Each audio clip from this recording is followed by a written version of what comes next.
Jeremias 18, de 1 a 6. Palavra do Senhor que veio a Jeremias dizendo: dispõe-te e desce à casa do oleiro, e lá ouvirás as minhas palavras. Desci à casa do oleiro, e eis que ele estava entregue à sua obra sobre as rodas. Como o vaso que o oleiro fazia de barro se lhe estragou na mão, tornou a fazer dele outro vaso, segundo bem lhe pareceu. Então veio a mim a palavra do Senhor: não poderei eu fazer de vós como fez este oleiro, ó casa de Israel? Diz o Senhor: eis que como barro na mão do oleiro, assim sois vós na minha mão, ó casa de Israel. Amém. Deus tem um projeto para cada um de nós.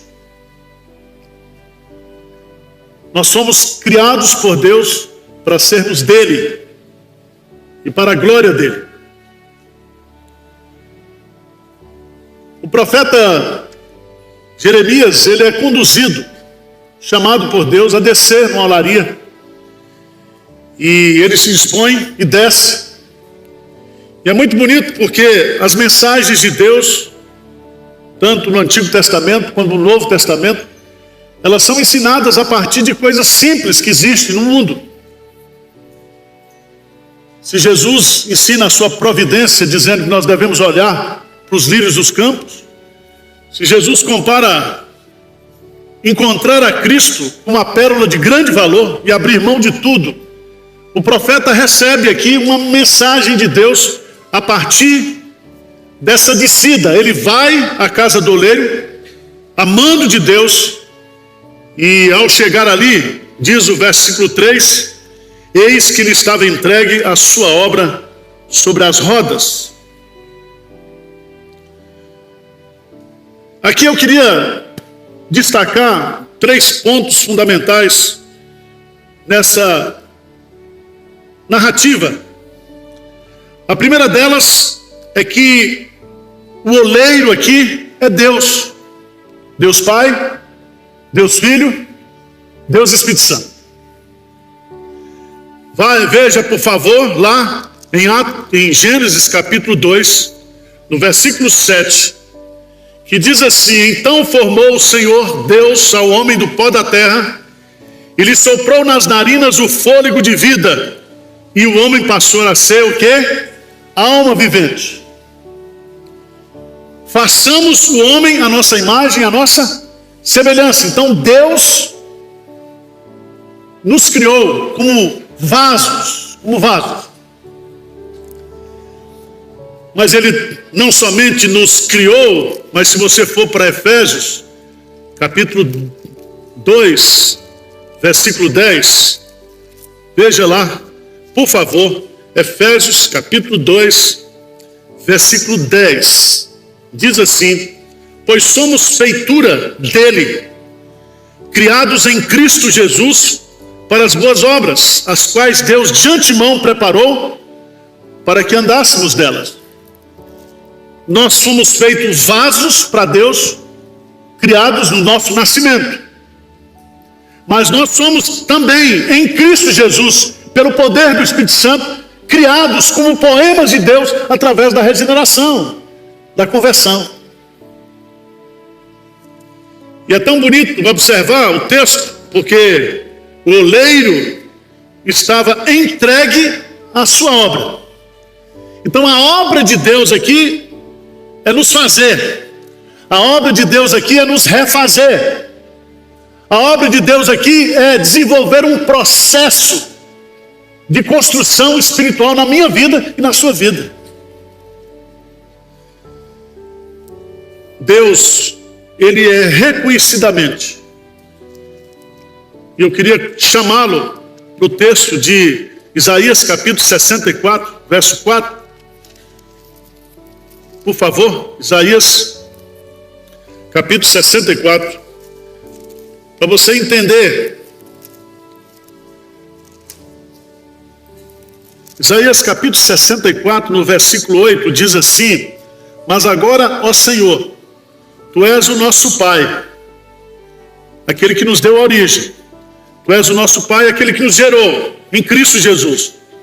Nós somos o barro, e Tu, o nosso oleiro, e todos nós o quê?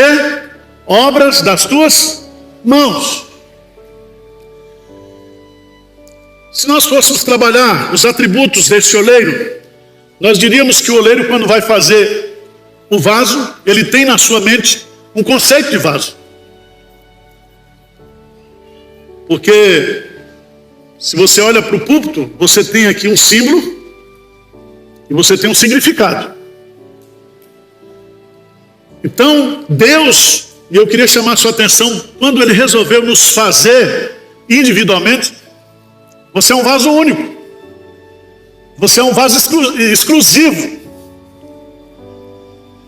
Se você observar o texto aqui, a figura aqui não é de um processo industrializado, mas um processo de manufaturação. Nós somos feitos, construídos pela mão dele.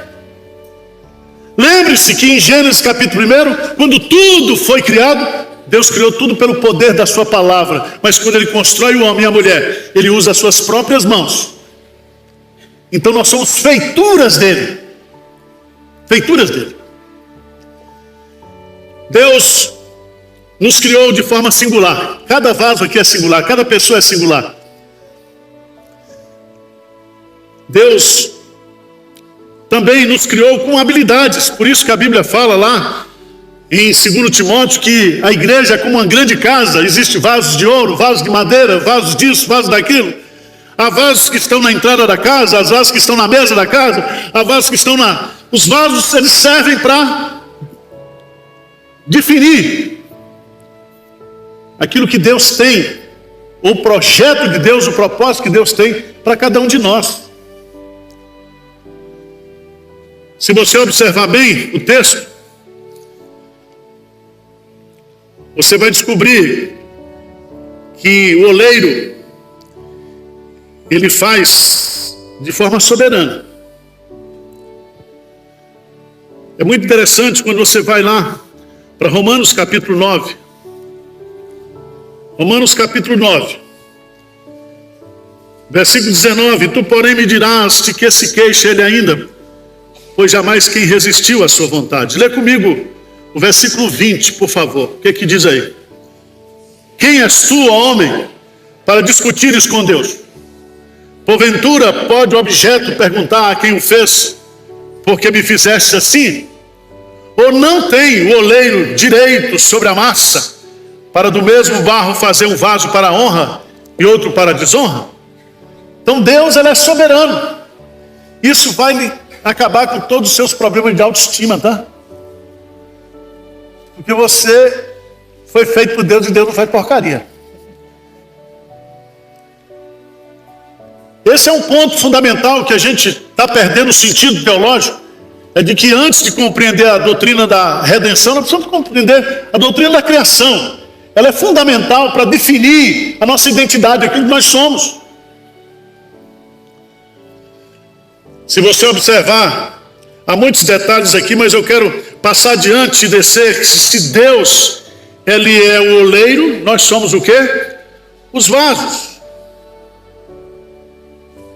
Os vasos. E aqui fica bem claro que nós somos vasos de barro. Primeiro, porque o barro é a mistura da água com o pó da terra. E foi assim que nós fomos feitos. E há também um propósito de Deus em nos fazer barro, de barro. Esse propósito está lá em 2 Coríntios capítulo 4. 2 Coríntios capítulo 4. Quando Paulo fala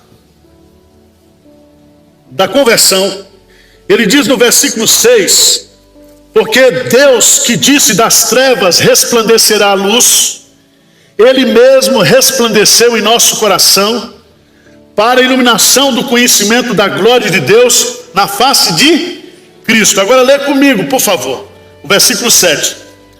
Temos, porém, este tesouro em vasos de barro, para que a excelência do poder seja de Deus e não de nós. Então, nós somos feitos de barro mesmo. E dentro desse vaso de barro existe algo que é preciosíssimo, que é conhecer a Deus, é a vida eterna. Então, você pode olhar para mim e dizer, esse Arival não vale nada, e eu concordo com você. Mas você não pode tirar de mim um privilégio que eu tenho de conhecer a Cristo. Porque conhecer a Cristo é ter o quê? A vida eterna.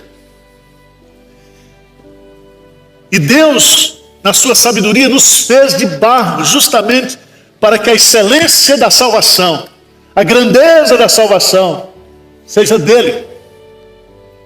Seja dele.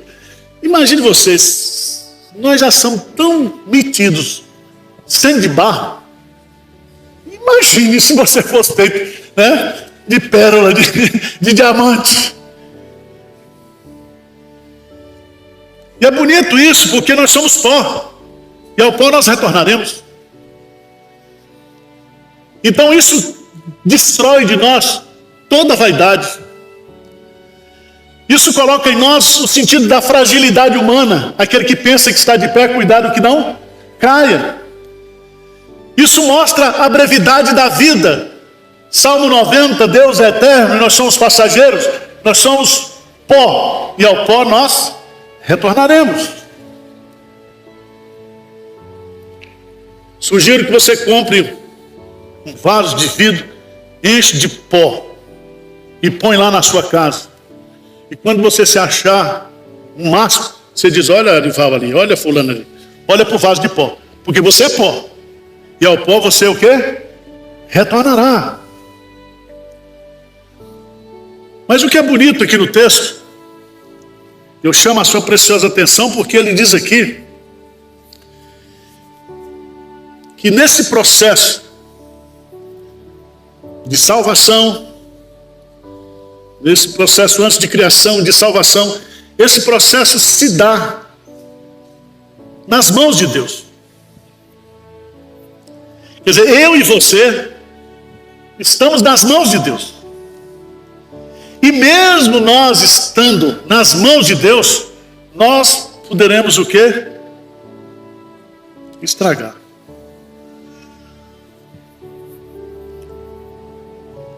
Agora veja no texto, versículo 4, como o vaso que o oleiro fazia de barro se lhe estragou na mão. Então, você pode ser um crente estragado, você pode estar vivendo uma crise, você pode estar vivendo um afastamento de Deus, você está vivendo uma situação que o pecado lhe levou a um distanciamento de Deus. Mas eu quero dizer para você, em nome de Jesus, que Deus não jogou você fora.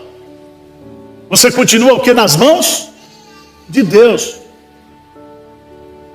Essa é a doutrina maravilhosa da perseverança dos santos, quando Jesus diz, vós não credes porque não sois as minhas ovelhas, elas ouvem a minha voz, elas me seguem, e eu lhes dou a vida eterna, e jamais perecerá.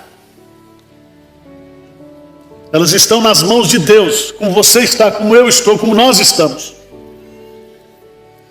E nesse processo de burilhamento, de feitura, de reconstrução, de transformação de glória em glória até nós sermos glorificados, nós vamos passar por momentos de estrago.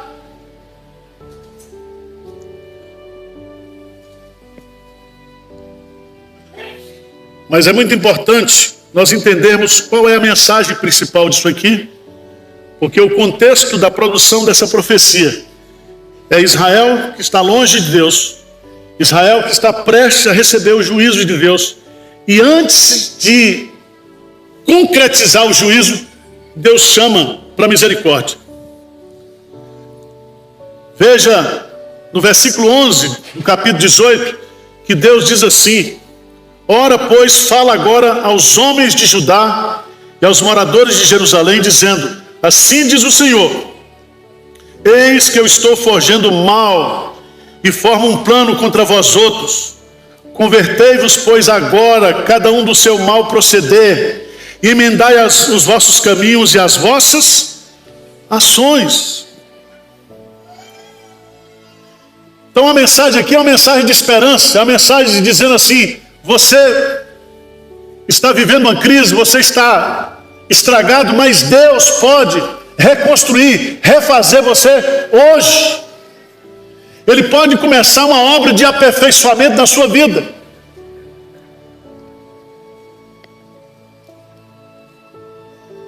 Veja no versículo 4. Como o vaso que o oleiro fazia de barro se lhe estragou na mão, tornou a fazer dele outro vaso. E aí vem a aplicação da profecia, quando diz: não poderei eu fazer de vós como fez este oleiro à casa de Israel, diz o Senhor. Eis que como barro na mão do oleiro, assim sois vós na minha mão, ó casa de Israel. Qual é a mensagem que Deus está colocando aqui para mim e para você nesta manhã? É que Deus pode refazer a nossa vida, refazer a nossa espiritualidade, refazer a nossa comunhão. E se Deus, Ele é o oleiro, se nós somos o vaso, e se nós temos consciência disso, que nós estamos nas mãos de Deus, nós temos que nos apropriar dessa promessa maravilhosa que está aqui, feita através de uma pergunta: você quer ser um vaso novo? Porque a expressão aqui, estragar, é quando no processo da feitura do vaso entra elementos estranhos, entra impurezas, e aí o vaso se estraga. E todos nós aqui sabemos que o pecado estraga a gente, e entra de forma sutil. O pecado traz estragos na nossa vida, no nosso relacionamento com Deus, nos nossos relacionamentos interpessoais. Satanás, ele se apropria muitas vezes dessa fraqueza do nosso coração e da nossa mente, dizendo: olha, você não tem mais conserto, você não tem mais jeito, você não presta mesmo, você já tentou, Deus já lhe deu várias chances, mas você falhou, e você fica naquela luta.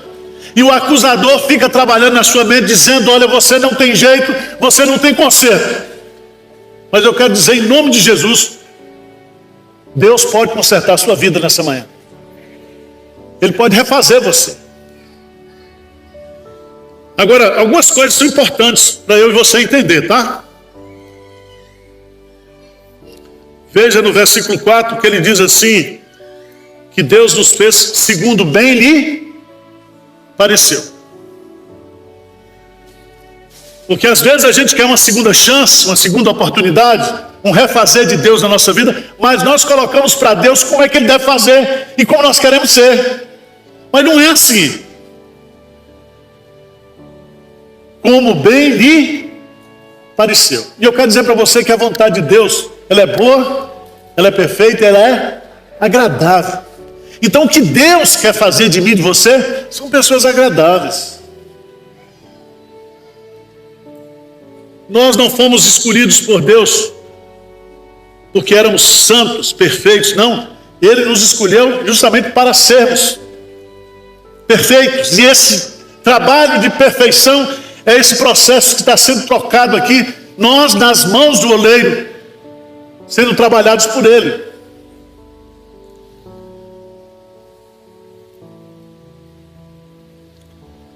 A pergunta que nós devemos fazer aqui é: você quer?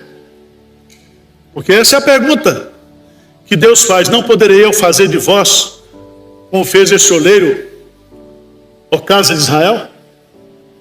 Igreja de Deus, Deus pode fazer da sua vida, Deus pode fazer da nossa igreja vasos novos, vasos santos.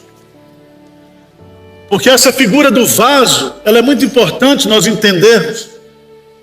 E eu queria que você fosse, por favor, lá para 2 Timóteo. 2 Timóteo, capítulo 2.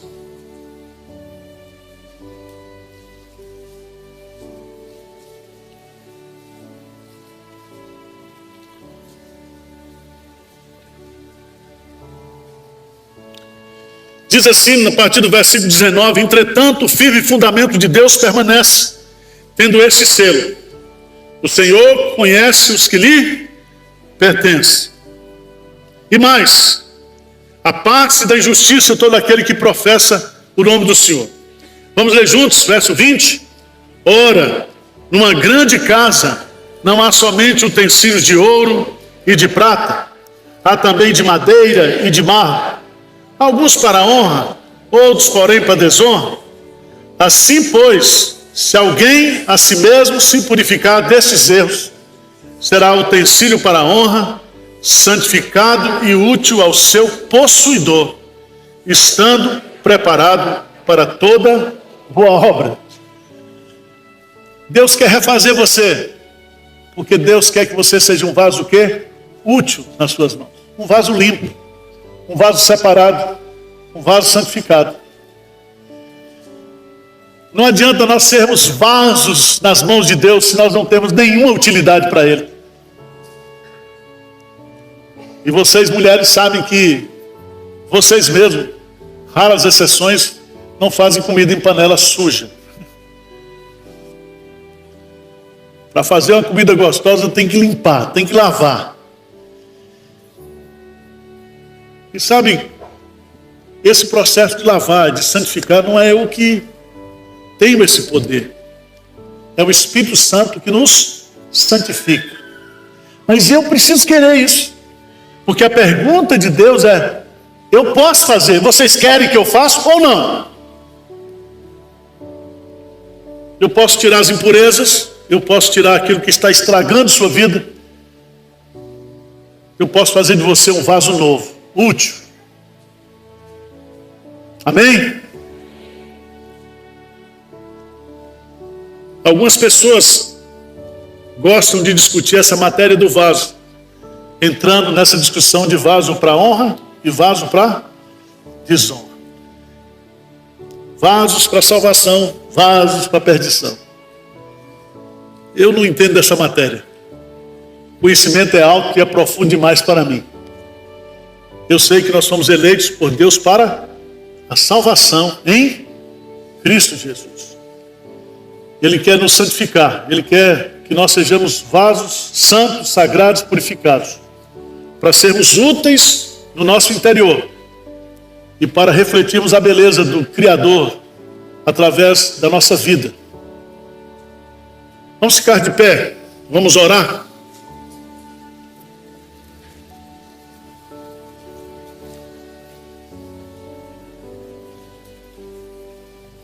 O nosso Deus é o Deus da segunda oportunidade. Às vezes você diz: pastor, eu quero, mas não consigo. Você não vai conseguir mesmo, não. Mas o Espírito Santo, Ele pode santificar você, libertar você nesta manhã de toda culpa, de todo pecado, de todo desânimo, e você ter um recomeço com Deus, recomeçar a sua vida. Ele diz: eu posso fazer, assim como o oleiro fez, eu posso fazer na sua vida. Você quer isso? Feche os seus olhos aí. Senhor Deus, nós estamos aqui na Tua presença. O Senhor nos conhece. Somos vasos criados e redimidos pelo Senhor e refeitos em Cristo Jesus. Mas nós queremos ser vasos úteis, vasos que embelezam, vasos que servem, vasos, ó Deus, que contribui para a alegria, para o benefício, para o progresso de outras pessoas e principalmente da Tua igreja. Então, Pai, venha nos quebrantar nesta manhã, venha colocar no nosso coração o esquecimento das coisas que para trás ficam e que nós prossigamos para o alvo sublime de santificação plena, de glorificação eterna. E que os nossos erros, os nossos pecados não nos amarrem, mas que eles sejam quebrados, purificados e perdoados nesta manhã. Ó Deus, usa cada um aqui, cada pessoa que está aqui, aqueles que estão nos assistindo, como vasos úteis em Tuas mãos. Glorifica o Teu nome, usando pessoas tão imperfeitas, vasos de barro, para que a glória seja sempre tua, aqui e eternamente. Dá-nos o convencimento do pecado, dá-nos o convencimento da dependência do Senhor, da carência do Senhor. Tira de nós toda altivez, toda soberba, todo orgulho, e que nós possamos viver cada vez mais na dependência do Senhor. Essa é a nossa oração humilde em nome de Jesus. Amém.